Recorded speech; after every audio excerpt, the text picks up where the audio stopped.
Alors, il est temps de conclure sur donc la suite de Rosemary's Baby, le bébé de Rosemary, avec le fils de Rosemary. Donc, le gamin a un peu grandi, et ce sera donc le roman qui vient conclure un peu l'histoire de Rosemary Woodhouse. Alors, conclure est un grand mot, c'est plutôt une pirouette, une boucle en fait, qui vient nier tout ce qui a pu se passer ou pas, suivant les lectures. Je préfère le ou pas, personnellement, mais ce n'est pas bien clair en fait. Et ce roman n'était ni attendu, ni fait, ni à faire. Vraiment, c'est un peu dommage. Je pense que c'était surtout une motivation financière, commerciale, qui a poussé Ira Levin à le faire. Donc sans plus tarder, pour synthétiser l'histoire, alors je vais faire plus court hein, parce que c'est beaucoup moins intéressant que Rosemary Baby. Il n'y a pas grand chose à en dire, sauf peut-être juste appuyer ce point que j'ai beaucoup développé dans la première partie sur la figure de l'Antéchrist et qu'en faire. Et là, montrer effectivement qu'encore une fois, peut-être qu'il y avait des pistes, effectivement, mais il est très difficile d'intégrer cette figure de l'Antéchrist dans un roman tel que celui-ci, car il vient tout conclure, en fait, il vient tout clore. C'est sa menace qui est potente, la menace de sa venue, de sa réalité qui est potente, et l'histoire intéressante ici, ce sont les hommes autour de cette histoire-là, autour de cette menace-là. C'est la réaction des hommes, ce qu'ils vont faire, ce qu'il y a à faire, etc. C'est un peu comme suivre des apôtres, en fait, ou des faux apôtres. Mais l'Antéchrist en soi n'est pas intéressant. Enfin, c'est une figure difficile à manipuler et à intégrer dans l'histoire. C'est le mal pour le mal, il n'y a pas vraiment de... Enfin, tout est dit en fait. Si on rentre dans cette figure-là, tout d'un coup, on sait la suite logique. Hein. Jésus qui revient, qui combat l'Antéchrist, qui le met à terre. On n'a pas de grosse marge de manœuvre. Ce qui peut être intéressant, c'est plutôt voir comment l'Antéchrist peut manipuler les populations, comment il peut jouer sur quelle corde peut-il jouer, sur quelle corde contemporaine en tout cas, pour perdre les gens sous couvert donc d'un message d'espoir, de paix et autres. C'est ça qui peut être intéressant. C'est les détournements finalement. C'est la tromperie, c'est la mascarade qu'il peut y avoir derrière. Tant qu'à intégrer cette figure de l'Antéchrist dans une histoire en tout cas. Mais je sais pas, à chaque fois qu'on me dit cela, j'ai tendance à penser à 1984, à des dystopies dans ce sens-là. Mais peut-être pas si flagrante en fait, peut-être pas si négative, ce qui est un peu le défaut de 1984. Le défaut de 1984, c'est pas que ce soit négatif bien sûr, mais c'est sombre en fait, c'est très sombre et il y a peu de lueur d'espoir et même au-delà, on dirait que enfin, il y a presque une conscience dans l'écriture du gris de la situation. Alors qu'en réalité, je me serais plutôt attendu à ce que justement que ce gris n'apparaisse pas, que tout soit compté et présenté de manière complètement assumée et que ce soit nous dans la lecture qui tout d'un coup réalisons mais attends mais comment ça enfin, voilà, que tout d'un coup on se dise mais non en fait, pas du tout. Ce personnage voit les choses de cette manière, même en critiquant, même ça, il peut se permettre de critiquer, pourquoi pas. Mais que même finalement, la critique ne se limite juste à la façade en fait. C'est peut-être pour ça que je préfère A Perfect World d'Aldous Huxley finalement. Le personnage plongé comme ça dans le gris ne voit pas le monde de cette manière si grise forcément. Enfin, je trouve qu'il aurait été plus intéressant que le personnage soit un peu plus ambigu et plus d'aspects de ce monde à sauver, en fait, qu'il trouve pénitence à ses yeux. Non pas comme ça dans son jugement si sévère, en sachant déjà condamné. Ce gris du gris sur du gris, enfin, rend le roman étouffant. Et à mon sens, même si c'est un de mes romans préférés, hein, clairement, c'est la faiblesse que je lui trouve. L'antéchrist qui arrive, on se retrouverait dans ce monde-là, appréciable en fait, avec donc sa manipulation, tout cela. Et ce n'est pas ce qui se passe, ce n'est pas ce qui va se passer dans Rosemary's Son. On va voir que c'est beaucoup plus idiot que cela. Si idiot est le terme.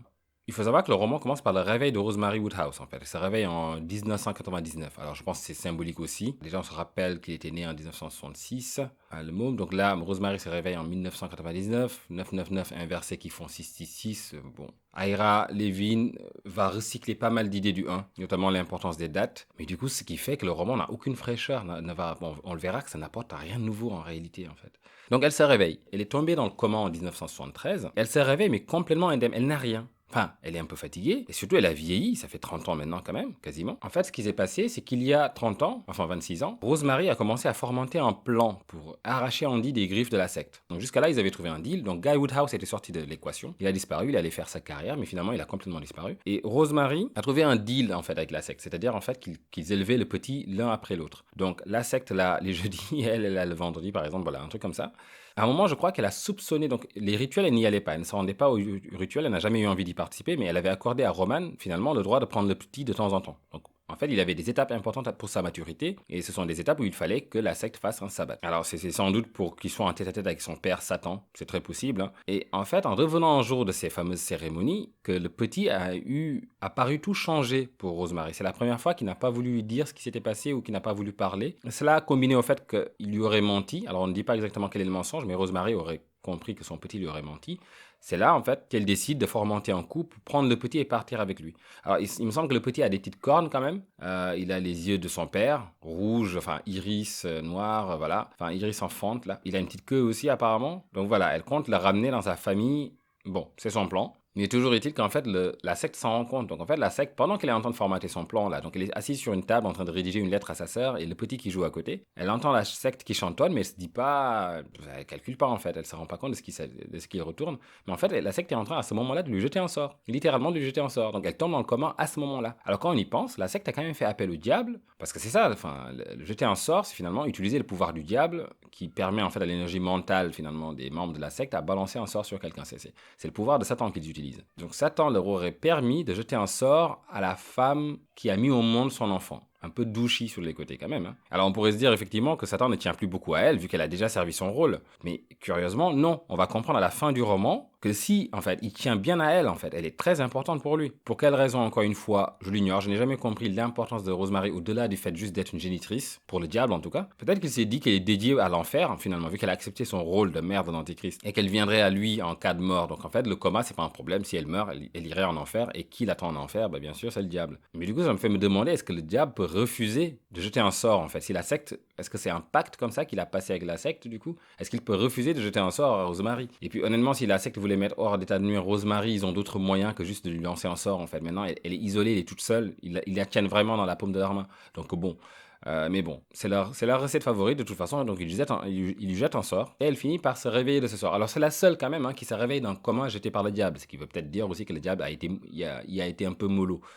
Ou peut-être juste parce qu'elle est jeune, parce qu'on lui a jeté le sort assez jeune finalement. Quelque part, peut-être que le diable l'a mise hors d'état de nuire sans complètement l'achever. Donc voilà. Et donc en son absence, en fait, Andy a été élevé par Roman et Minnie Castavet, donc les chefs de la fameuse secte. Ce que le couvent va faire, c'est qu'ils vont envoyer Rosemary à l'hôpital, donc plutôt que de la laisser mourir aussi, et ils vont continuer à prendre en charge donc l'éducation d'Andrew, tout en finançant, je crois, plutôt l'hospitalisation de Rosemary. Pourquoi ils le font, ce n'est pas clair non plus. Enfin, ils auraient pu clairement la laisser mourir. Hein.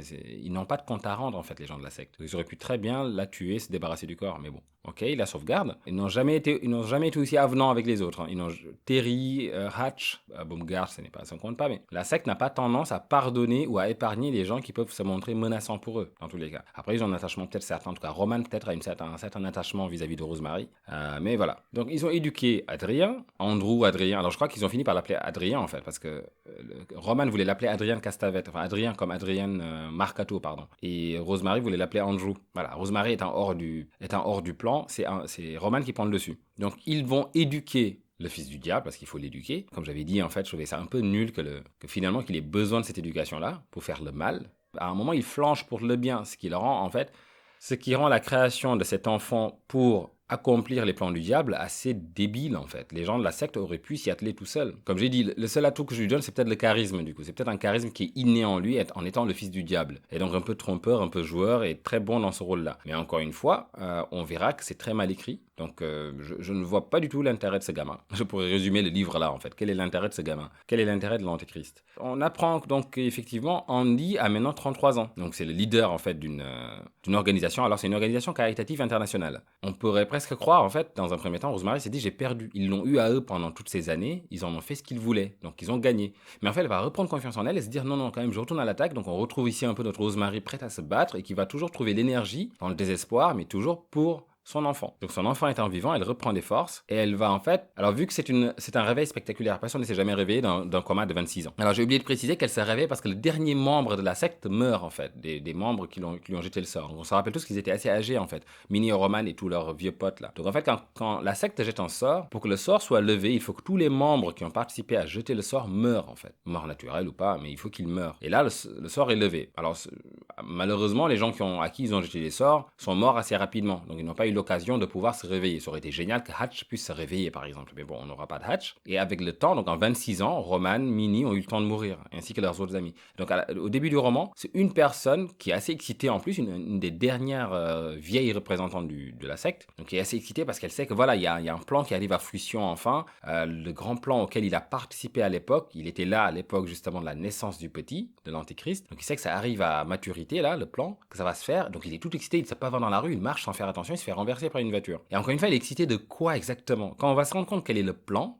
c'est de tuer l'humanité. Donc ce vieux, s'il était là, c'est la mort qui l'attend. C'est pour ça que j'avais avancé la théorie comme quoi, en fait, peut-être que les satanistes espéraient arriver en VIP en enfer, en fait. Ils ont accompli les plans de Satan, donc du coup, ils vont avoir le bonheur en enfer. Sauf que les enfers, encore une fois, pour le jugement dernier, en tout cas, les enfers, c'est pas le lieu. Enfin, encore une fois, c'est une autre théorie peut-être aussi qui s'applique là, qui ne devrait pas s'appliquer là. Peut-être que les enfers sont éternels, le paradis est éternel et Satan continuera à être le roi des enfers. Mais moi, je préfère la théorie où Satan est le prince sur terre, c'est tout. Et l'enfer est juste un espace reclus, un espace détaché de l'amour de Dieu, plutôt comme une symbolique, plutôt que les flammes. Et que voilà, il est le prince ici-bas, donc il peut promettre du matériel, du bien. Ça marche. Et on en profite jusqu'à sa mort. Bon, donc voilà, toujours est-il donc ce vieux excité, il ne fait pas attention, il se fait renverser et ça à sa mort, donc c'est le dernier membre présent lorsqu'ils ont jeté le sort à Rosemary. Le sort se lève et Rosemary se réveille. Donc, autant dire que les infos sont intéressées par son cas parce que c'est la seule à se réveiller au bout de 26 ans. Donc en fait, elle va demander une interview, elle découvre la télé, elle découvre les nouveaux changements, elle découvre que les femmes travaillent. Parce que ça m'a fait marrer à un moment où elle sort, non mais moi enfin c'est fou quand même toutes ces femmes que je vois qui travaillent quoi. Moi à l'époque, dès que je me suis marié, j'ai dû rester à la maison et me couper de mon mari en fait, c'est assez mignon. Et donc pendant l'interview, elle répond de manière cash et très froide, elle dit je suis la mère d'Adrian Castavet là, donc je suis sa mère. Elle essaie de le protéger quand même, elle ne parle pas de secte, elle ne parle pas de diable, elle veut juste retrouver son fils et la meilleure façon pour le faire en fait c'était d'accéder à une interview et là de placer donc cette phrase folle. Donc l'intervieweur est là un peu, oula. Alors autant dire que c'est pas Hanouna, hein, l'intervieweur, donc il est un peu plus attentif, un peu plus à l'écoute, il lui fait écouter, dans ce cas on va voir si jamais l'association d'Andrew Castavet réagit. Et effectivement, Adrian Castavet réagit, il prend contact avec sa mère, il va venir à sa rencontre. Parce qu'en fait, au téléphone, il lui demande qu'est-ce qu'il faisait le jour où elle est tombée dans le coma. Et donc elle décrit très bien la scène, ou à quoi il était en train de jouer, qu'est-ce qui passait à la télé, etc. Donc il comprend que c'est bel et bien sa mère. Alors ce sont des retrouvailles touchantes, et à aucun moment il n'est fait mention de Guy Woodhouse. Hein. Donc Rosemary en fait en parle même à la télé en fait en disant c'était un comédien connu à mon époque il y a 30 ans, donc ça m'étonne, j'ai beau en parler, personne ne sait qui c'est, personne ne sait ce qu'est devenu Guy Woodhouse. C'est qu'une récompense magnifique finalement quand on y pense. Guy a négocié avec le diable pour avoir juste un petit rôle en espérant que ça lui apporterait le succès, plutôt que de demander directement en fait peut-être le succès, je sais pas. C'est le fameux deal qu'il a pu faire en fait avec ce piège souvent dans le deal. Donc, ça fait un peu penser aux mille et une nuits comme je disais avec le deal avec les djinns. Finalement il y a toujours une punition derrière. C'est ridicule en fait. Guy ce qu'il a demandé, il a donné sa femme, il a donné son couple, il a sacrifié en fait son amour pour avoir un rôle dans une pièce. Bien sûr avec tout ce qu'il estimait derrière, mais le deal est très léger finalement. Et donc Guy a disparu. Et c'est là aussi une des faiblesses de ce roman, c'est que tous nos personnages principaux passés ne sont plus là. Tout va se passer entre Rosemary et son fils. On n'a plus de Guy Woodhouse, on n'a plus de Roman Edmini, tout le monde a disparu, c'est l'hécatombe en fait, on a effacé tout le monde. Et il se trouve que Rosemary toute seule n'est pas assez passionnante à suivre. Peut-être encore dans le Bramford, pourquoi pas, mais parce qu'il y avait tous ces gens qui interagissaient autour d'elle. Là, tout va se tenir sur les épaules de Rosemary toute seule. Et de son fils qui apparaît de temps en temps. Autant dire tout de suite que son fils qui est censé être justement un personnage charismatique, le monde est à ses pieds, tout le monde boit ses paroles, c'est le nouveau prophète. En fait, on n'a aucune preuve de ce charisme dans le roman. Tout le monde dit qu'il l'est, mais lui ne l'est pas. Quand on l'écoute, c'est juste un jeune beau gosse prétentieux avec des discours creux, mais vraiment. On se rend compte en fait que c'est difficile de créer Jésus en fait. Enfin là, c'est l'anti-Jésus, mais c'est pareil. Il faut lui porter en fait des dialogues incroyables, des textes rempli de bon sens qui nous emporte finalement. Mais là non, il y a une petite pirouette scénaristique qui consiste à faire croire en fait que quand Andrew ou Andy est avec sa mère, il parle comme un gamin normal ou comme un fils qui parlerait à sa maman et qu'il laisse tomber un peu ce jeu-là, ce masque-là. Et c'est quand il est je sais pas moi, à l'ONU ou quand il fait une conférence, c'est là tout d'un coup que ressort le charisme, le discours, les mots qui touchent, etc. Donc nous on n'a pas droit à cela, on a juste affaire au Andrew, le gosse gâté qui va voir sa mère et qui a un gros complexe d'Oedipe effectivement, qui veut littéralement niquer sa mère en fait. Donc nous on a droit à ça, mais à aucun moment on ne comprend pourquoi cet homme soulève les foules. Non en fait, il n'est pas crédible en ce sens-là. Et du coup, quand on sait qu'on a que lui ou Rosemary à suivre, tout ce roman, on sait qu'on ne tiendra pas jusqu'à la fin. Et vraiment, il m'a fallu un effort fou pour finir ce roman. J'en pouvais plus à un moment. C'est d'un ennui, mais c'est incroyable, quoi. Avec des moments fun quand même. Drôle, parce que nul, mais drôle. Tu vois. Mais sinon, j'aurais jamais pu le finir. On voit que c'est beaucoup de recyclage. Alors déjà, Andy est un anagramme ambulant. Mais vraiment, le sort a été jeté en 1972, le réveil c'est 27 ans plus tard, ou il a 27 ans, je sais plus, Andy a 27 ans. On se réveille en 1999, 999 qui font 666. Alors 27 ans, attention, 2 plus 7 qui font 9, donc le temps pendant lequel Rosemary a dormi si on veut. Andy lui, il a 33 ans, alors c'est la moitié de 66, il est né le 25 juin 1966, donc 666, vous voyez. Oh là là, à un moment on n'en peut plus, hein. On n'en peut plus. On dit stop. Ça se trouve même Andy c'est un anagramme, ça se trouve. Oh là là. Donc ils sont réunis. Rosemary est donc une star internationale aussi, mondiale, hein, c'est la mère du prophète qui s'est réveillée, c'est la Marie, hein, c'est la nouvelle Marie, et il retrouve son fils. Alors, qui a réussi avec le temps à maîtriser un peu mieux ses pouvoirs, il arrive à cacher par exemple ses yeux démoniaques. Il a des yeux noisettes, hein, tout bêtement, mais quand il se fâche ou quand il est super excité, en fait, on voit ce flash rouge d'yeux diaboliques qu'il aurait. Donc quand il va se retrouver avec sa mère, comme je l'ai dit, Mais honnêtement, hein, c'est vraiment l'axe privilégié par ce roman, c'est que la principale dynamique Andy et sa mère, bon, au-delà des retrouvailles et de l'amour mère-fille, c'est qu'Andy veut vraiment baiser sa mère. Il veut lui faire l'amour. La première fois qu'ils ont un moment d'intimité d'ailleurs, il l'embrasse et il lui fourre la langue en fait. Il lui fait un French kiss quoi. Ouais, faut tenir quand même un roman où pendant toute l'histoire c'est une mère qui repousse les avances de son fils qui essaie de la baiser. Enfin c'est quelque chose, hein, c'est quelque chose. Et finalement d'ailleurs, Andy a quand même pris plus d'aspects de son père qu'il ne l'aurait cru. Enfin, de son père. Guy n'est pas son père, mais bon, ou peut-être des castavettes alors. Mais effectivement, quand ça tourne chocolat, il a tendance souvent à disparaître. Il va le faire beaucoup avec sa mère, en fait. Par exemple, quand il fait sa première tentative là de baiser profond, et qu'elle le repousse, qu'elle lui fasse comprendre, mais non, en fait, ce n'est pas une attitude à avoir du tout. C'est pas bien ça, Andy, c'est pas bien. On ne French kiss pas sa mère. Mais en fait, Andy va se dire, oh, je suis désolé, machin, je sais pas pourquoi j'ai fait ça, je t'aime tellement, etc. Et il va disparaître. Andy a tendance, en fait, à s'éclipser le temps que les choses se tassent, puis il revient. Ça rappelle quand même vachement Guy Woodhouse, hein, mais qui n'est pas son père. Mais Andy, quand même, il va reconnaître son aspect démoniaque, hein, il va lui dire, mais il va lui assurer qu'il s'est rébellé contre la secte, qu'il a réussi à se débarrasser de la mauvaise influence qu'ils ont pu avoir sur lui, et que là aujourd'hui c'est lui qui décide. Donc toute la question maintenant c'est de savoir si sa mère le croit ou pas, et à la fin le masque va-t-il tomber ou pas en fait. Sauf que nous on sait très bien que, le mec a essayé de French kisser sa mère, je veux dire, il peut pas avoir un bon fond avec ça, si. Enfin c'est peut-être possible, je ne sais pas. On retrouve aussi la stratégie du vrai mélangé au faux, hein. Ici, toujours, on se rappelle que c'était vachement présent dans le 1, et on se rappelle surtout que c'est une très bonne stratégie du diable, en fait, qui trempe mieux ainsi, donc mêler le vrai au faux,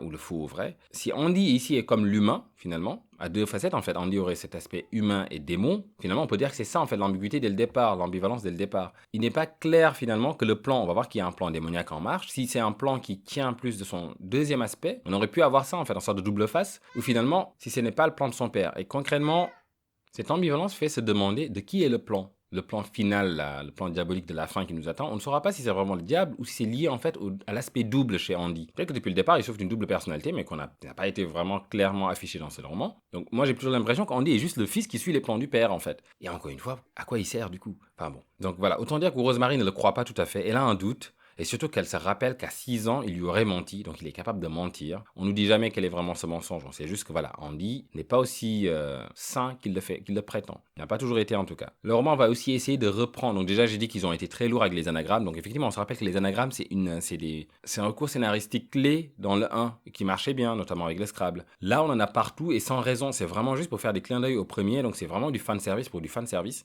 Ça c'est dommage. On a par exemple un anagramme comme ça qui va revenir souvent, Roasted Mules, des mules rôti sur lequel Rosemary va tomber. Et en fait, apparemment, il faut le résoudre. Alors, il ne sera pas résolu dans l'histoire, hein, mais apparemment, il a toute une importance. Faut comprendre ce que c'est. Bon, il y a plusieurs théories, ce que ça pourrait dire. Il y a plusieurs anagrammes possibles là-dessus, mais bon, je suis pas du tout convaincu de ce que ça vient foutre là non plus. Il y a aussi une histoire d'amour en parallèle. En fait, d'un amour trompeur finalement. Donc là, c'est là que le roman, en fait, essaie de dépeindre un Andy, un peu à l'image du Christ, c'est-à-dire qu'il a des apôtres très proches de lui, donc ce sont ces gens qui sont dans l'association, donc ce sont des anti-apôtres, et notamment, il y a un Judas dedans. Alors en fait, il y a une femme dans cette association qui est amoureuse d'Andy, donc ils sont sortis ensemble. Elle s'appelle Judy S. Cariat.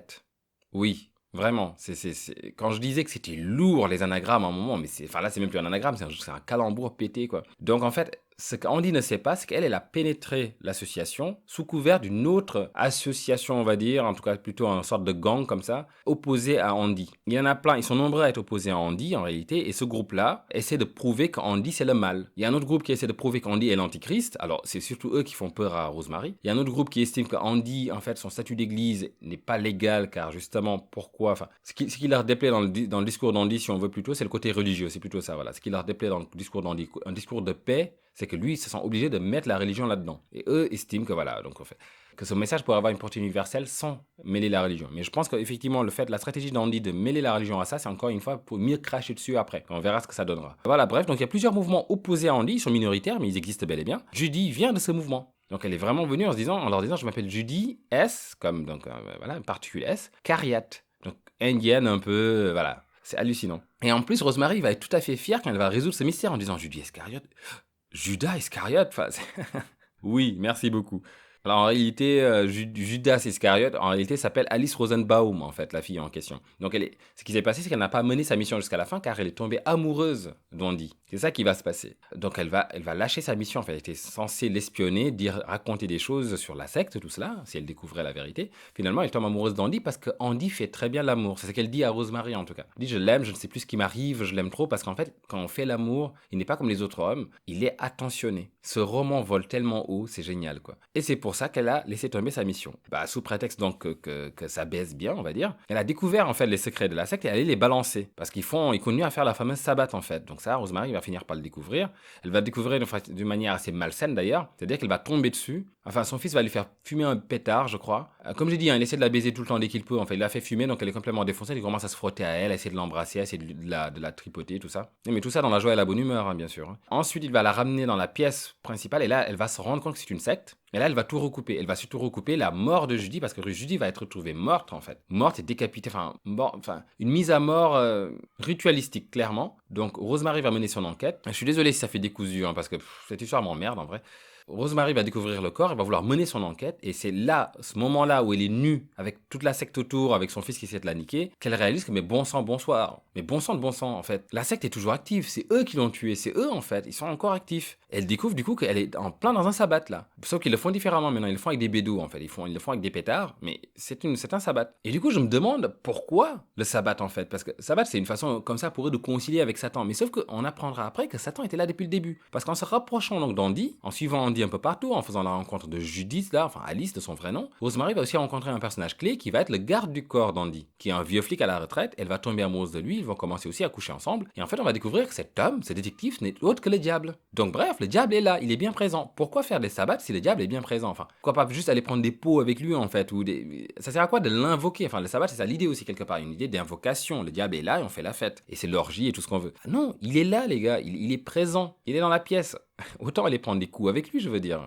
Enfin, donc on peut se demander aussi qu'est-ce que le diable leur a promis. Donc on se rappelle que dans la série, on avait moins à se poser cette question, parce que c'était tout simplement sa descendance en fait. Roman, tout ça. Pas Margot Castavet qui a remplacé Minnie Castavet, mais Roman était clairement un enfant de Satan, si on veut. Donc Satan était là à traîner avec les siens, et en fait il n'a rien à leur promettre. Ils ont qu'à faire ce qu'il leur demande de faire. C'est ça, descendance après tout. Bon, et d'autre part, ils avaient comme ça un côté nihiliste en fait. Ils avaient la richesse et ils étaient un peu membres de l'aristocratie, on pourrait dire. Donc en fait, le nihilisme en fait aide à crédibiliser un peu cette façon d'offrir son âme en fait, de sacrifier son âme au diable. Voilà, c'est la descendance de Satan, ils sont nihilistes, ils sont aux ordres du diable, voilà, il n'y a pas de souci. Andy sera pas pareil, Andy aura un côté, Andy sera partagé entre son père et sa mère, c'est une autre histoire. Alors que dans le film, il est plutôt certain qu'on a affaire à une version plutôt rustique du sorcier. Je parle des autres membres de la secte en fait, juste adorateur de Satan, au-delà de ce qu'il a à offrir, dans la figure par exemple de Roman, qui était vraiment en vénération. Et contrairement à son père, mais bon, on l'avait beaucoup développé dans la partie juste d'avant, donc je ne vais pas revenir dessus. Voilà, Rosemary mène l'enquête, donc elle recoupe les éléments, elle se demande ce que veut dire l'anagramme Roasted Mules, pourquoi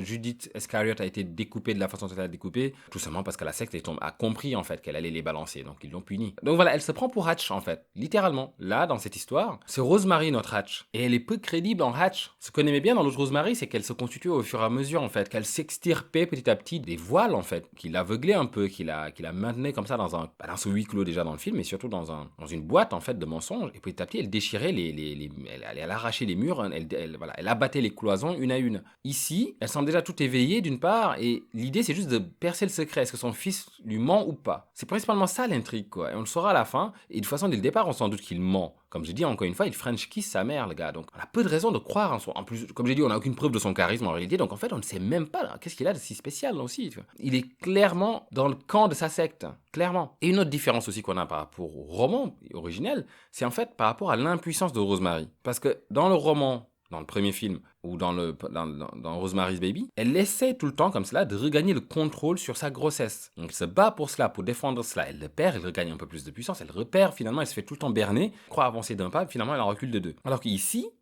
tout la dépasse en fait, et se passerait sans elle. En réalité, elle ne sert à rien. Ça c'est vraiment un autre point, on va voir d'ici à la fin. On enlève Rosemary de l'équation, ça ne change rien. Rien du tout. Elle est juste témoin de sa propre histoire là. Tout se déroule sans elle, vraiment. Et elle essaie de s'impliquer en fait, mais c'est peu réaliste. Elle se réveille d'un coma de 27 ans, et tout d'un coup elle va intégrer une asso, elle veut aider, elle va apporter des idées fraîches et nouvelles que les gens... C'est tellement peu crédible, je suis vraiment désolé, hein. Il essaie dans son roman de faire une figure intéressante, mais c'est incroyable quoi, ça ne marche pas. Encore que ce qui aurait pu se passer, c'est qu'elles finissent en fait, alors non pas entre Andy et son père là, comme ça se passe, et que le père soit descendu, qu'elle couche avec, et qu'à la fin elle apprenne que c'était le diable finalement, mais plutôt entre elle et les anti-Andy. C'est là qu'il aurait pu se passer un truc d'intéressant, avec cette fameuse Judy Iscariot, bon ça lui donnait un nom à la comparer, on a compris que c'est Judas, c'est bon, enfin, inutile de tartiner comme ça quoi. Andy a ses apôtres, et un de ses apôtres l'a trahi. Voilà, ok, une de ses apôtres, avec qui il couchait, d'accord, c'est bon, on a compris, c'est Judas.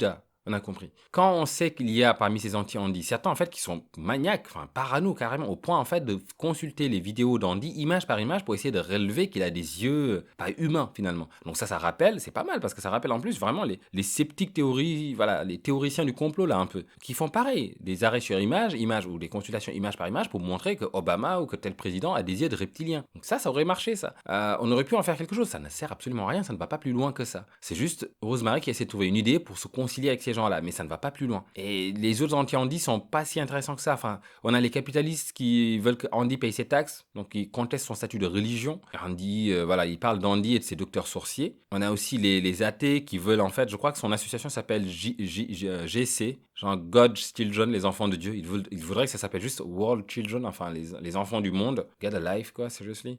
Et on a bien sûr ceux qui croient justement qu'il est le fils de Satan. Les seuls à vraiment effrayer Rosemary, et ils auraient dû jouer un rôle plus intéressant que ça. C'est vraiment triste, en fait, on a des tentatives comme ça de Rosemary qui essaie de faire des trucs, et bah voilà, les hommes la bloquent, comme d'habitude, comme ça a toujours été le cas, il y a 30 ans. Rien n'a changé, en fait, dans sa situation réellement, mais sauf que là, on s'en fout, en fait, qu'elle arrive ou pas à faire ce qu'elle veut faire, ses projets sont inutiles, en fait. À un moment, elle fait carrément un défilé dans la ville avec son fils, et les gens applaudissent, quoi, elle se prend pour la reine mère. Ce personnage a perdu tout son intérêt. Il fallait qu'il évolue, c'était intéressant la boucle que Rosemary avait connue. Enfin, c'était intéressant l'évolution que le personnage avait connue pour en arriver finalement à s'affirmer et finalement à céder à la fin, à céder sur la dernière corde qu'elle ne pouvait pas trancher, comme on avait vu. Mais à partir de là, il n'y a pas grand-chose à en faire. Et là, elle a atteint en fait une maturité dans cette évolution-là. Donc elle ne peut plus rien faire d'autre en fait. Et là, tout se joue dans le rôle dans le camp d'Andy. Soit il est vraiment dans le camp de son père, soit il est dans le camp de sa mère et c'est plutôt d'aider l'humanité. Mais c'est à lui de trancher.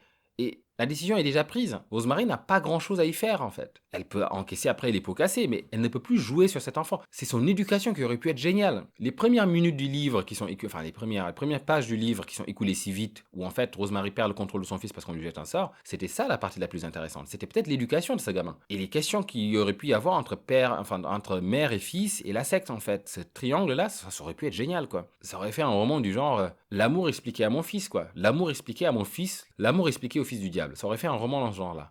Ça aurait été plus intéressant à raconter que de raconter ça, la secte, vraiment. Donc effectivement, Rosemary va finir par comprendre que depuis le début, on se fout de sa gueule.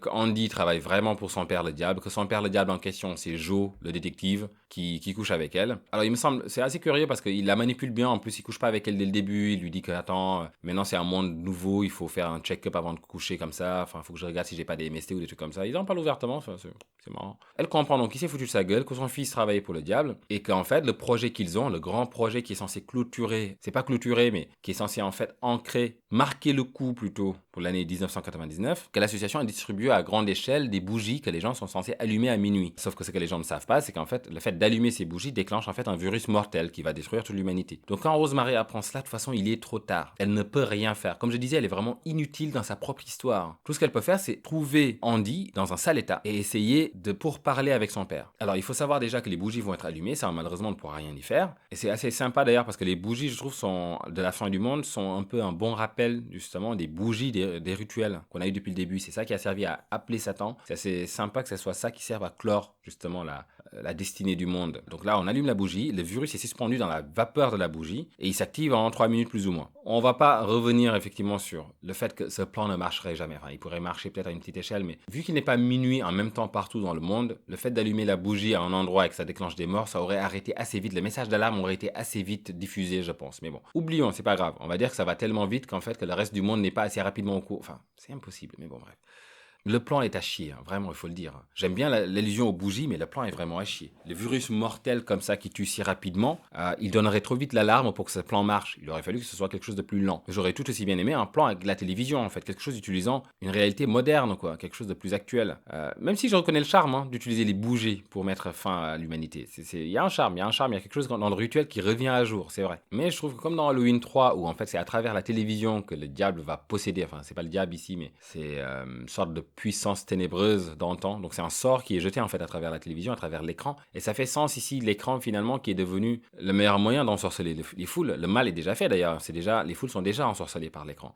Le diable aurait pu utiliser ces messages-là, ce billet-là, en fait, pour passer son sort ou quelque chose de cet acabit-là. Voire même, on aurait pu avoir, du coup, une utilisation de Guy à cet effet. Guy aurait pu revenir de cette manière-là. Et ça aurait été génial. Et c'est parce qu'encore une fois, c'est nul d'avoir éradiqué Guy et toute la team, Roman et Minnie. On n'a même pas droit à un petit clin d'œil à la fin, un petit retour de leur part. Quand tout est foutu et que les enfers s'ouvrent, en fait, Minnie et Roman pourraient apparaître aux côtés du diable. C'est ses premiers agents, finalement. Mais non, on les aura pas. Donc, je pense que la télé aurait été pas mal. Ça aurait été synchrone, direct, hop, diffusé à travers le monde entier en fait, ou à travers les portables, on peut aller Stephen King, et puis les diables qui passent par ça justement pour atteindre les humains. Et pas seulement leur balancer en sort, je pense, mais plutôt les envoûter avec un message faux et les amener à faire la guerre peut-être, ou les amener à s'autodétruire. Ça aurait été génial ça. Donc non, on a un plan avec des bougies allumées qui ne marche pas avec le décalage horaire quand on y réfléchit 2 minutes. Mais bon, on va dire que ça marche. Donc c'est la fin du monde, il y a une vapeur en fait toxique qui est répandue sur la Terre entière, et à la suite de cette destruction, en fait, Satan enfin se révèle. Et comment il se révèle en fait? Il va rentrer dans la pièce où Rosemary va découvrir son fils Andy crucifié. Littéralement crucifié. Donc il a perdu le contrôle de soi-même. Enfin, c'est comme ça qu'il cache sa véritable nature. Donc là, ses cornes sont apparues et ses yeux sont là. Donc il est crucifié, il saigne. Il est crucifié un peu dans la version hardcore de la crucifixion, c'est-à-dire avec les clous et tout cela, et non pas avec les cordes. Qu'est-ce qui s'est passé? En fait, Andy a eu, à la dernière minute, il a eu un regret. Il a voulu revenir sur sa décision. Et ce qui a joué, c'est qu'il est sorti à un moment donné avec sa mère, Rosemary. Ils ont visité un peu, donc la veille du Nouvel An, tout cela. Ils ont visité des choses. Ils sont tombés sur un petit gamin qui s'appelle lui aussi Andy et qui lui a dit à quel point il l'aimait. Et là, ça a troublé en fait l'Antéchrist. Et donc, il était prêt à annuler le plan. Sauf que le diable s'en est rendu compte et il lui a mis une branlée en fait. Et pour finir la branlée, il l'a crucifié. Donc quand Rosemary arrive, elle le trouve dans cet état, elle se demande qu'est-ce qui s'est passé, qui a fait ça, comment c'est possible. Et là, on a Joe qui rentre, la détective. Et là, tadam! Gros twist, Joe était le diable. C'est fait dans un des twists, voilà. C'est fait vraiment avec la formule mauvaise du twist, c'est-à-dire en fait que Joe aurait pu être n'importe quoi d'autre en réalité en fait. Il aurait pu être un ange aussi ou autre, voilà, il aurait pu être n'importe quoi parce qu'à aucun moment on a eu d'indices qui auraient pu nous mener à cette conclusion-là et nous dire ah bah oui, on a eu des indices pour ça en fait, tout se recoupe. Non, Joe c'était juste le détective qui couchait avec Rosemary et qui du jour au lendemain se révèle être le diable. Voilà, c'est tout. Donc en fait depuis le départ il veille comme ça, il est dans les parages et il veillait sur son fils. Il veillait sur la bonne marche, la bonne tenue de son plan. Donc quand il arrive là et qu'il rentre en scène, déjà ça appuie à mort, comme je disais, l'impuissance de Rosemary. Elle ne peut rien faire. Elle ne peut rien faire. Elle ne peut que quémander et pleurer. Voilà à quoi elle est réduite ici. Donc elle est encore une fois spectatrice de son propre roman. Donc déjà on arrive à cette fin où c'est le diable lui-même qui crucifie son propre fils. Quand même naze que cette collaboration se termine comme ça, ce qui appuie encore une fois à quel point ce gamin était inutile dans cette histoire. Et le diable explique son plan. Apparemment, il n'en avait rien à foutre, en fait, d'être appelé par les couvents et tout cela. Il faisait pas attention. Mais par contre, quand on l'a appelé pour Rosemary, ça tombait la bonne année. Parce que du coup, en fait, avec cet enfant-là, il serait né avec ce fameux délire. C'est une façon de justifier les anagrammes avec les dates. Apparemment, c'est très important pour Satan que le gamin naisse en 66 et qu'effectivement, qu'il arrive à maturité, en tout cas prêt à passer à son plan en 99. Bon, voilà. Mais sauf que quand on y pense, Terry aussi, c'était en 66. Quand on a appelé le diable pour qu'il couche avec une femme, on a d'abord essayé avec Terry et c'était en 66. Il n'a pas voulu. Donc non, Rosemary a apparemment quelque chose de spécial qu'on nous a jamais expliqué en fait. Donc voilà, honnêtement, je n'ai que des questions pour ce roman. Qu'est-ce que Rosemary a résolu au final? Toute son enquête l'a servi à quoi? Parce que c'est ça, j'ai vraiment coupé court, mais elle passe son temps à essayer de résoudre le mystère autour de l'association, autour de Roasted Mules, et puis finalement de la mort de Judas Iscariot. Comment? Pour qu'on la tue, etc. Mais finalement, pourquoi? Une fois qu'elle l'apprend, qu'elle l'apprenne, qu'elle ne l'apprenne pas, ça ne change rien. Ça ne change rien, le plan arrive à terme, l'humanité est condamnée, donc ok, elle sait peut-être la vérité, mais et alors? Et alors? Elle ne peut rien en faire. Ce n'est pas exactement comme dans le premier roman où chaque petite vérité lui permet de tirer un voile et d'avancer un peu plus vers une certaine lumière et finalement dans un choix qu'elle va devoir être amenée à faire. Ici, ça ne change rien. Pareil, on peut se demander, quels sont les pouvoirs du diable? Qu'est-ce qu'il fout là? Comment il a su qu'Andy allait saboter son propre plan aussi? Et pareil, Andy, ce qu'il voulait faire pour saboter le plan, c'était en parler à sa mère. C'est ça qu'il a voulu faire. Je sais même pas s'il voulait prendre une action vraiment définitive, passer à la télé et dire aux gens n'allumez surtout pas les bougies, c'est du poison. Je pense qu'il voulait juste en parler à sa mère. Qu'est-ce qu'elle aurait fait? Passer à la télé peut-être pour prévenir les gens? Oui, peut-être, c'est ça. Et du coup, le diable s'est dit, ah non, je ne peux pas te laisser faire. Donc je sais pas comment il a su de toute façon. Donc apparemment, il peut lire dans les pensées de son fils et il le crucifie. Donc le diable est très puissant, on a cette démonstration et on se demande du coup encore une fois pourquoi il avait besoin d'un fils pour faire tout ce qu'il a à faire là. Apparemment, il peut marcher en chair et en os sur terre. Donc bon, je trouvais que la seule façon pour laquelle ça marchait, c'est une certaine moquerie, un pied de nez à Dieu en fait, une façon comme ça de mêler ses gènes aux gènes de son humanité, de l'homme qu'il a créé. C'est tout ce que je trouvais comme argument potable en fait, ou qui me convainc du moins. Mais le pourquoi du besoin de Rosemary, pourquoi son attachement à Rosemary, pourquoi franchement cet attachement à vouloir faire un enfant avec Rosemary. On se rappelle dans la mini-série, il est carrément occupé à faire des orgies en fait, mais non, ce qu'il lui faut c'est Rosemary. Apparemment elle est très spéciale. Bon, c'est vrai que la maternité est très appuyée du coup. Mais ce n'est pas que la figure de Rosemary, mais c'est vrai que son nom et son origine catholique peut-être font qu'elle était plus intéressante pour le diable à pervertir que juste Terry. C'est une explication possible. Le diable donc qui essaie de moquer Dieu jusqu'au bout en ayant lui aussi sa version de Marie en fait, dans le prénom Rosemary. Bon, ok. Peut-être. Alors, donc le deal qui va lui être proposé, c'est le diable va dire à Rosemary, si tu veux que sa souffrance cesse, si tu veux que j'arrête les souffrances de ton fils, là, il faut que tu me rejoignes. Apparemment, maintenant, il tient à elle, il veut à tout prix la récupérer. Quoique, honnêtement, si Rosemary venait à mourir, où est-ce qu'elle irait si ce n'est en enfer, concrètement? Enfin, dans cette version, en tout cas, entre l'inceste, le fait d'avoir élevé l'enfant du diable, tout cela, enfin, je sais pas. Après, elle a toujours fait de son mieux, bien sûr, la pauvre, hein, mais si elle devait aller au paradis, ça serait gonflé quand même, hein. Enfin, alors finalement, quand elle rejoint le diable, tout d'un coup, donc c'est la fin du monde, hein, là, tout le monde est en train de mourir, là, dans le monde. Rosemary prend la main du diable, elle le rejoint aux enfers, et là, tout d'un coup, on se découvre que c'était un rêve. Rosemary se réveille, en fait. Et c'est la pire des conclusions qu'on aurait pu espérer, en fait. Ce livre, finalement, renie même les événements du 1. Parce que c'était un rêve, et Rosemary se réveille, elle est encore avec Guy Woodhouse, ils n'ont pas d'enfants, ils n'ont pas encore déménagé au Bramford. Ils en sont là. Ils vont recevoir l'appel qui leur dit que le Bramford est peut-être disponible.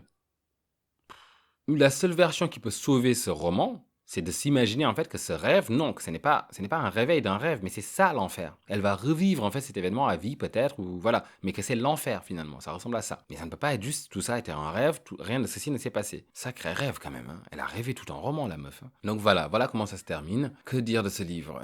Encore une fois, c'était principalement des allées-venues, des clins d'œil au 1, une façon fade comme ça d'essayer de refaire le 1. Le diable ici par exemple s'appelle Joe. Joe, donc un nom simple, quoi, basique, le mec, quoi, Joe. Exactement comme Guy Woodhouse. On a des similitudes comme ça qui ne mènent à rien finalement. Et surtout plein d'inconsistances en fait. Le diable est là sur Terre, il est au courant de tout apparemment. Pas mal de choses en tout cas. Il sait que Rosemary s'est réveillée, notamment au début du roman. Il le sait. C'est lui qui a contribué à lui jeter ce sort. Donc il sait bien quand le sort est levé, j'imagine. Alors pourquoi ne le dit-il pas à son fils? Parce qu'on comprend à la fin qu'ils étaient de mèche depuis le début, en fait, qu'ils étaient très proches et que le diable murmurait à l'oreille de son fils. Et tout d'un coup, le fils essaie de se rebeller, mais jusque-là, il savait. Donc pourquoi le diable ne lui dit-il juste pas que sa mère vient de se réveiller, en fait, qu'il lui a du faux, qu'il faut qu'on la réintègre dans l'équipe parce que le diable la veut? Pourquoi pas? Donc voilà, conclusion pour la moins décevante, hein, Satan gagne, c'est l'enfer.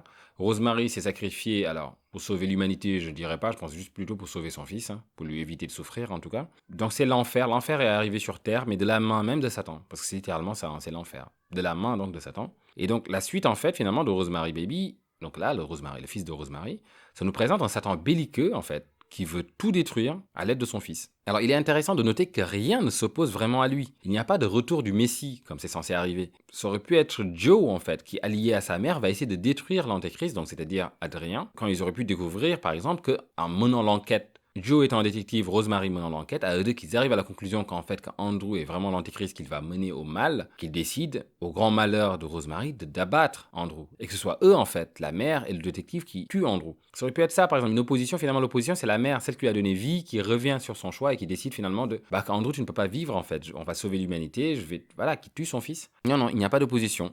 Et c'est plutôt le fils de Satan qui semble même retrouver, en fait, sa part d'humanité et manque presque de faire échouer les plans de son père. Et il finit crucifié en plus. À croire finalement que c'est une dualité, en fait. Il était à la fois celui qui pouvait prévenir, mais aussi entraîner l'apocalypse. Du coup, à la rigueur, ça, c'est une proposition qui est assez gonflée aussi. C'est une autre piste potentielle. C'est que l'antéchrist, là, humain, a ses deux parts et à la dernière minute, vraiment, on est sur le point de basculer d'un côté ou de l'autre. Il peut soit déclencher l'apocalypse, soit en fait réconcilier l'humanité. Et ça aurait pu être ça, si ce n'était pas fait défoncer par son propre père, qui est trop dans l'équation. Il aurait fallu que le diable se retire là. À partir du moment où le diable se balade sur Terre et qu'il est bien présent en chair et en os, tout perd un peu de légitimité en réalité. Et tout perd un peu en tension. C'est le diable est en train de se balader sur Terre. Qu'est-ce qui peut se passer d'autre que le plan du diable finalement? Qui peut vraiment lui résister? Qui peut se dresser face au diable de manière crédible ici? Ça aurait pu être Rosemary, mais plutôt élevé contre les intentions du diable, pas face au diable en personne, bordel. On a la pire version du diable en plus, hein. C'est le belliqueux, donc il a tué toute l'humanité, donc il règne sur l'humanité, il règne sur des ruines en fait. Donc c'est lui-même en fait qui a appuyé sur la bombe finalement. Sans doute bombe que les hommes ont aidé à construire, bien entendu, donc peut-être que la faute est partagée, on pourra dire. Mais bon, moi je préférerais toujours quand même le diable qui essaie de corrompre l'humanité, pas celui qui essaie de la tuer. C'est pour ça que j'aime bien la version du paradis perdu. Si on associe le diable au serpent, le serpent ne mord pas Ève, hein. Il ne la tue pas, il essaie de la corrompre. C'est ce qu'il fait. It's what they do. Donc voilà, on trompe sur un aspect, et puis ensuite on a un phénomène boule de neige comme ça, et puis tout s'enchaîne, et mensonge, culpabilité, etc. Voilà, c'est ça le diable pour moi, c'est plutôt ça. Le diable est dans les détails. C'est dans les détails, voilà, c'est dans ces... Rosemary 1 était rempli de détails, qui menaient à quelque chose. Rosemary 2 est bourré des mêmes détails finalement. Donc, Quand Rosemary se réveille enfin, pour conclure, hein, donc elle se rend compte donc qu'on est en 65, il me semble, et qu'elle est toujours mariée donc avec Guy Woodhouse. Finalement, tout ce qui s'est passé donc dans le premier livre et le second livre, donc c'était un rêve apparemment. Ils reçoivent à ce moment-là un appel. Donc il me semble que c'est Hatch. Il me semble que Hatch fait allusion donc à un appartement qui se libère. C'est dans les Bramford. Alors je crois pas qu'il l'appelle les Bramford exactement, mais comme si la proposition se refaisait. Est-ce qu'il y retourne ou pas? Et en même temps, il fait allusion aussi donc aux mules rôties là, roasted mules. Et je sais plus ce qu'il dit. Il parle aussi de bougies pour la nouvelle année. Et finalement, on se rend compte que peut-être que soit son rêve est une sorte de mise en garde des événements à venir, soit moi, comme j'ai dit, et je préfère, en fait, ce n'est pas un rêve, c'est ça l'enfer. Elle va revivre la même chose en fait. Comme dans ces rêves où on voit venir les choses, on sait ce qui va se passer, mais on ne peut pas l'arrêter. Alors qu'on se dit, mais c'est mon rêve, je le contrôle quand même, merde. Mais en fait, non. Et les choses se passent malgré tout. Donc c'est peut-être ça l'enfer pour Rosemary.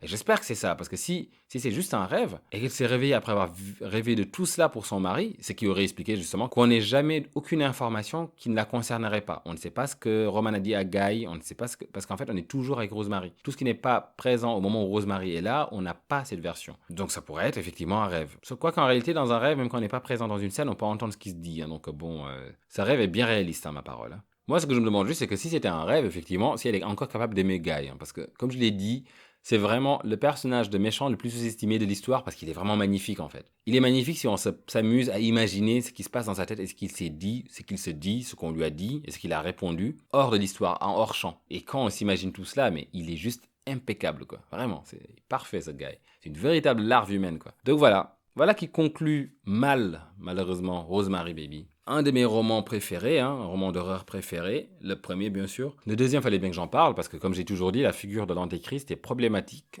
Il y avait quelques pistes ici à explorer dans le 2 qui auraient pu rendre l'histoire plus intéressante, c'est-à-dire l'éducation d'Andrew déjà. Il n'aurait pas fallu exclure Rosemary de là. Et surtout, bon sang, on aurait voulu savoir ce que sont devenus Guy, Roman et Minnie en fait. Il se trouve que quand le 2 a été écrit, quand le fils de Rosemary a été écrit, bah, ils étaient morts la plupart. Il me semble qu'ils étaient morts, ce qui fait qu'en fait, le roman a été écrit pour pouvoir être adapté en réalité. Donc il fallait pouvoir l'adapter avec des gens qui étaient encore vivants. Or, plus personne ne l'était. Roman et Minnie, bah, ils étaient vieux déjà, donc au bout de quelques années, bah, ils étaient morts. Et du coup, il restait pas grand monde à se mettre sous la dent en fait. Donc il restait que Mila Farrow, c'est-à-dire Rosemary.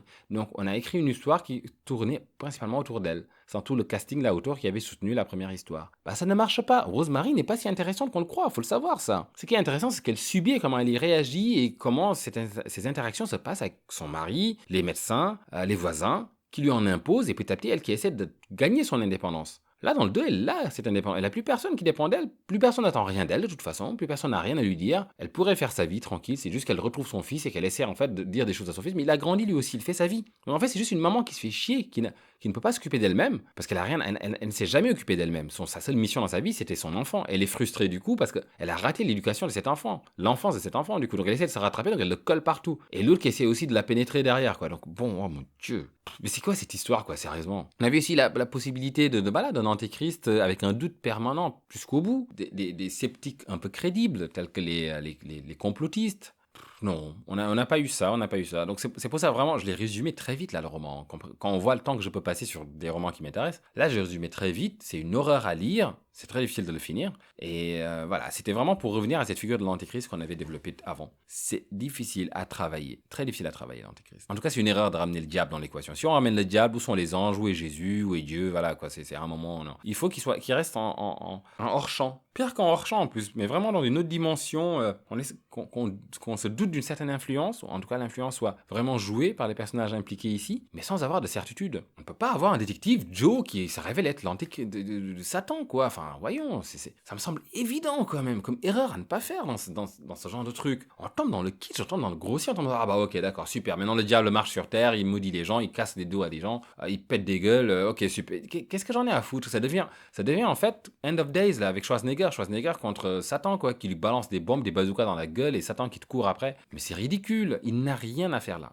Laissez-le faire ce qu'il fait de mieux, c'est-à-dire suggérer. C'est ça. Dès qu'on va plus loin que ça, dès que le diable commence à descendre sur terre, à foutre des baffes, bon ok, on tombe dans un film d'action qui peut être sympathique, hein, moi j'aime bien la fin du monde là, End of Days là. Mais au-delà, il faut laisser le diable faire. Si on veut faire quelque chose de sérieux, il faut le laisser concrètement là où il a le plus, là où il est plus potent, c'est-à-dire dans l'imaginaire déjà, dans la suggestion et dans ce qu'on pourrait lui prêter comme rôle. Mais c'est tout tourne autour de l'humain finalement. C'est presque à l'humain de décider qui est le diable. Et c'est encore mieux quand l'humain a son propre diable en plus. Donc voilà. Voilà qui finit cette histoire. Bien hâte, j'ai tellement parlé de 1964 dans cette histoire, ce serait pas mal de le faire aussi, un de ces quatre, si on trouve le temps. Voilà, et sinon, bien sûr, n'hésitez pas à regarder Rosemary Baby, surtout la version de Polanski. Maintenant que je l'ai bien spoilé en plus, ce sera un plaisir de le découvrir, quoi. Alors voilà, bon film.